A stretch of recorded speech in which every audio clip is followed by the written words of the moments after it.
Okay, today we're going to show you how you can make chili con carne. Doesn't matter how bad a cook you are, if you've never ever cooked before, this is one of the easiest dishes to make and it always turns out. As with all cooking, the first thing you start off with is a liberal dose of wine applied internally, because it does help with the cooking process.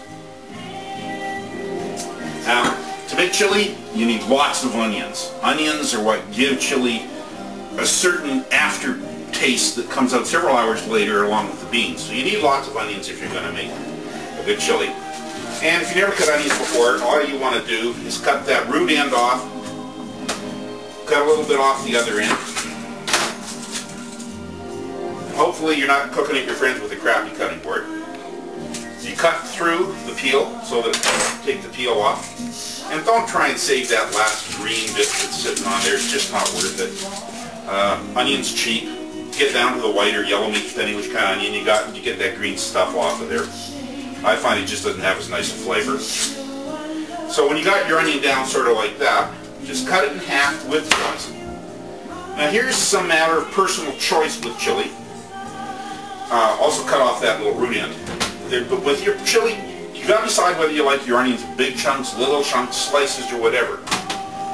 But don't worry about it, because when it cooks out, it doesn't matter. Get it any size you want. Now if you want it in chunks, which is the way I like it, just do some lengthwise slices into the onion like that.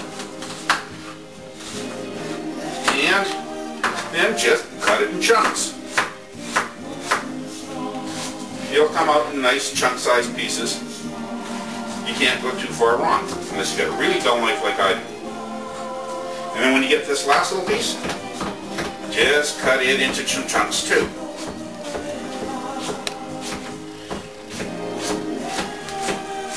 Now, this onion's a little bit bigger than we need, so I'm not going to use it all.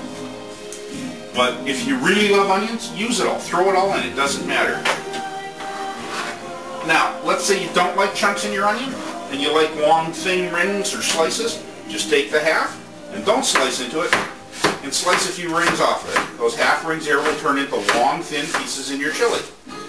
And that's about right for what we need for this recipe, so you just throw that in there. Now, not everybody puts garlic in their chili, but I love garlic. So you're going to get garlic in a chili with me. So just break off 3 cloves of garlic off the head like that.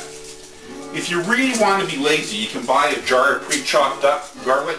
In that case, use 2 big heaping teaspoons full of garlic if you buy it like that. So once you've broken the pieces off, you got to peel the skin off the garlic. Easiest way to do that, take your knife, put it on the garlic, smack it, break it up, because you're going to be cutting it anyway. Same thing, put it on it, break it up. Put it on it, break it up. The peel just comes right off then, very easily. Okay, 10-second rule on the fork. You just peel the skin off of the garlic. And because you're going to be cooking this for a fair length of time, you don't have to cut the garlic up particularly small when you cut it. And if you don't like garlic, like I say, you can leave it out, but I do. So cut those little root ends off the garlic. And then just cut it into chunks. And as I say, don't worry about cutting it up really fine, but you don't want any huge chunks, because if you bite into a big chunk of garlic, even when it's cooked, you know about it. So we'll just chop it up into some reasonably small chunks and throw that in the pot. And believe it or not, this is the hardest part of making chili, is cutting the stuff up, and you've just done it.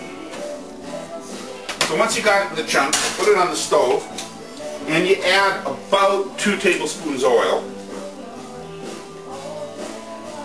And you turn the heat on the stove to medium. Now, you don't have to do anything more until you hear the onions start to sizzle in the oil. You can just let her sit there for a minute until you hear that. Once the onion starts to sizzle, just give it a little stir around to coat it all with a little bit of oil, and then let it sit for a minute. What you're going to be doing is cooking the onion until it's just soft. New cooks sometimes don't know what it means when an onion falls. It means it's just soft, but it's not a critical thing. It's not a science. It's just when it's soft. So while this is cooking, I'd like to talk to you guys out there who are making this recipe. Guys think chili is just guy food. It's not. I'd ask you to picture this. You go skiing with your girlfriend, you go for a nice walk on the beach in the winter on a cold day, you come back and you're chilled, you have some chili pre-made, you heat it up, you serve it with some bread and some greens, or some coleslaw you picked up at the supermarket, so you don't even have to make that. You have that, it's comfort food, and then afterwards you have a nice hot chocolate with some Grand Marnier in it or something and sit around, and you'll be surprised how much she'll appreciate your cooking effort, even if your friend is behind the camera making obscene gestures. Okay, so we're just going to let this cook for a minute or two. And if you've cooked it for 3 minutes, you've almost guaranteed you've done it long enough. But just cook it until it's all really... This is just about perfect the way it is. If you ever get to the point where it's starting to get a little golden, then you're starting to head towards brown. That's a browned onion, you don't want to do it. This is just about right the way it is. Okay, so now that you got your onions so they cook so they're full on, you're going to add about 1.5 pounds of lean ground beef. My buddy is not a health fanatic, so he bought regular, so we're going to have to drain some fat off of this afterwards. Now, don't be a fanatic about how you put it in. Just throw it in chunks. This is a little frozen, but it'll be okay. We'll just break it off in chunks. The reason you break it off in chunks is so you don't have to break it up with the spoon while it's in there.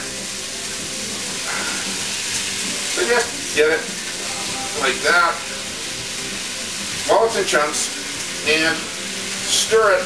Now, what you're going to do with the beef is called browning it. Now, unless you've got really high quality pots, browning is a misnomer because it's going to be really hard to get the beef to go really brown. I always refer to it as sort of dark graying it because unless you got a really hot cast iron frying pan, it's hard to get true browning. But again, this is going to take, most likely, I'd say 4 to 5 minutes to do. So we'll just keep stirring this occasionally while the beef browns up. As you can see, this is browned. And as I say, unless you've got kind of equipment that most people don't have and you don't want to bother with, and for chili you don't have to worry about, this is browned. Now you'll notice when you had a look at it there that the 1.5 pounds of ground beef, because it's regular, threw off a fair amount of fat. You want to get that out of your chili because it'll just give you a bad texture on your tongue and whatever. So really important that you drain that off. So I'm just going to do it the lazy way, which is putting the lid off a little bit like that, picking it up, walking over to the sink, and we'll just pour a little bit of that grease off of there. You can also put it through a colander or a sieve, but like I said, I'm a lazy old guy, so we'll just... And don't worry about getting it all out. You're just trying to get most of it out so that it doesn't give a bad texture to your chili.